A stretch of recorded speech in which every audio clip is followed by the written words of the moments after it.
ሰላም ጤና ይስጥልኝ የቻናል ቤተሰቦች እንዴት ናችሁ? ሳምንታዊ አበይት መረጃዎች ምን ነበሩ? በጥቂቱ ቃኝቻቸዋለሁ። አብራችሁኝ ቆዩ። የኢትዮጵያ ወርቃማው የሙዚቃ ታሪክ ሲነሳ በግንባር ቀደምትነት ስማቸው የሚጠቀሰው ጋሽ መራዊ ስጦት ከዚህ ዓለም በሞት ተለዩ።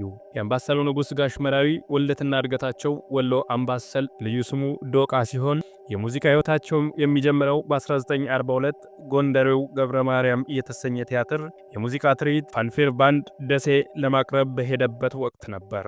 በዚህ የሙዚቃ ድግስ ላይ በመሳባቸው ለቡድኑ አባላት ጥያቄ በማቅረባቸው ነበረ። በዚህም አዲስ አበባ ከመጡ እናስተምሮታለን የሚል ቃል የተገባላቸው ሲሆን ይህንን ቃል ከሰጧቸው ሰዎች ውስጥ ደግሞ አንዱ ተስፋዬ ሳህሉ ነበሩ፣ ወይም አባባ ተስፋዬ።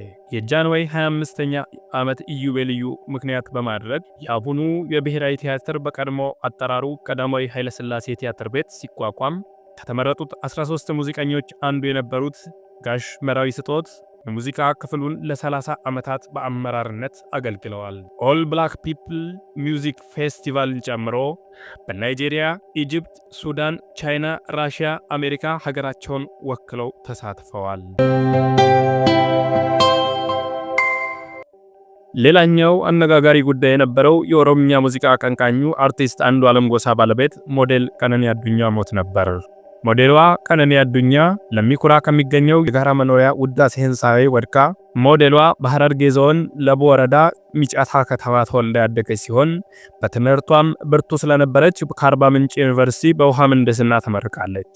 በኦሮሚያ ውሃ ቢሮ ለተወሰነ ጊዜ ብትሰራም ትኩረቷን ወደ ሞዴሊንግ አድርጋ በማስታወቂያና በፊልም ስራዎች እውቅናን አግኝታለች። በተለይም ከዶቼ ቬለ ጋር ቆይታ ያደረጉት አባቷ አቶ አዱኛ ቀነኒን የማውቃት ታታሪና ሰው አክባሪ ናት፣ እርኩስ መንፈስ ይዟት ራሷን አታጠፋም፣ እናም ሐቋ ይውጣልኝ ብለዋል። ጌጡ ተመስገን ወዳጃችን ድምፃዊ ጆሲ በከባድ ሐዘን ውስጥ ይገኛል፣ ይህንንም መልእክት ልኮልናል ብለዋል። ሞት ክፉ የጻድቅ ረፍት ምን ብዬ ልጀምር፣ በከባድ ሐዘን ውስጥ ጻድቁ አቡነ ገብረ መንፈስ ቅዱስ ለዓመታዊ ክብራቸው እንድገኝ ፍቃዳቸው ሆኖ ደጃቸው ለመርገጥ አርባ ምንጭ ዝጊቲ አቡነ ተገኘው። ታላቁ አብይ ጾም እንደመሆኑ በታምራዊ ጸበል ልንጸበል ቆይታችንን ባደረግንበት ሁኔታ ላይ በንግሱ ማግስት በእናታችን ማረፊያ ቤት ቁርስ እየቀመስን በርካታ የሻሸመኔ ወጣቶች ወደ ግቢ ይገባሉ። ለቤተ ክርስቲያኗ በስጦታ ስለተደረገላቸውም ስለታቸው ሊሰጡ ገቡ። የኔና የወጣቶቹ ትውውቅ በዚህ ይጀምራል።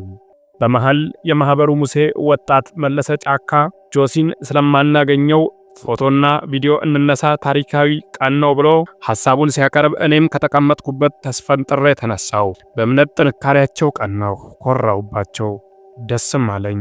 የደስታዬ እንባን አነባው። በተለመደው የሀገራችን ባህልና መልካም ልማድ መንገደኛው የሚገጥመውን አይታወቅምና እህል ቅመሱ ስላቸው እሺ ብለው በደስታ የመጨረሻውን በረከት ቁርስ አብረን ቀመስን። ተመራርቀን ተለያየን።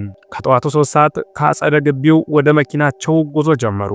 አመሻሹን ከቀኑ 11 ሰዓት ላይ ወላይታ ሶዶ በዴሳ ወንዝ ሲደርሱ መኪናው ፍሬም በጥሶ ከተሳፋሪዎች መካከል 15ቱ ምዕመናን ሕይወት ማለፉን ሰማን። እጅግ ልብ ይሰብራል። ማመን ከበደኝ። እነኚህ ድንቅ ባለጽናት ኦርቶዶክሳውያን ለካንስ ጆሲን ስለማናገኘውና ፎቶና ቪዲዮ እንነሳ ታሪካዊ ቀን ነው ያሉት እስከ ወዲያኛው ስንበት መሆኑን ስረዳ ሞት ክፉ ብዬ ከልብ መሪር ሐዘን ተሰማኝ። ከሻሸመኔ በፍጹም እምነት ለ5ኛ ጊዜ ዘጊቲ አቡነ ተሳልመው ተጸበለው ስለታቸውን አድርሰው ለንስሐ በቅተው የቤተ ክርስቲያን ሐዲስ ኪዳን መጽሐፍ ስጦታቸው ላይ ፊርማቸውን አኑረው መስዋዕት መሆናቸው ሲገባኝ የጻድቃን ረፍት አልኮ ኦፍ መሪር ሐዘን። ለቤተሰቦቻቸው፣ ለጓደኞቻቸው፣ ለወዳጅ ዘመዶቻቸው እንዲሁም ለመላው ኦርቶዶክሳውያን መጽናናትን ይስጠን። ድምፃዊ ጆሲ ገብሬ። ሌላኛው በዚህ ሳምንት ከነበረው አበይት ጉዳዮች ውስጥ በጀርመን ሀገር በተካሄደው ዩሮፒያን ዊፕ ፌስቲቫል ተሸላሚ ሆነው ለፋሲካ ሌሊት የተሰኘው ፊልም ወደ ሀገሩ ተመልሷል። ቸርነት ፍቃዱና መስከረም አበራ ድንቅ ብቃታቸውን ያሳዩበት ፋሲካ ዋዜማ ምሽት በአዲስ አበባ ጎዳኖች ታውረድ ሲፈራረቁበት የሚያሳየው አዲስ ፊልም ነው። ለፋሲካ ሌሊት በሂስትሪ ፊልም ካምፓኒ ተዘጋጅቶ የቀረበ ሲሆን መጋቢት 12፣ 13 እና 14 በሁሉም ሲኒማ ቤቶች መታየት ይጀምራል።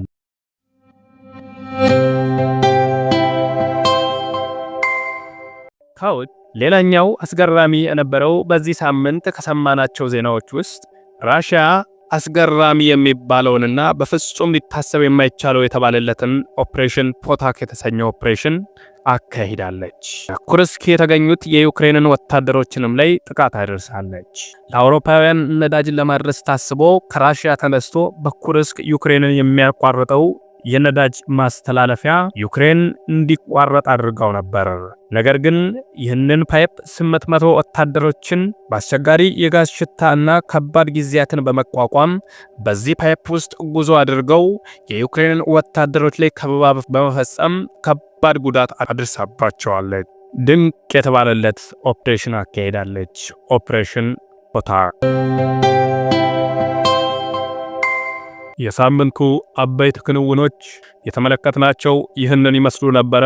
መልካም ቆይታ።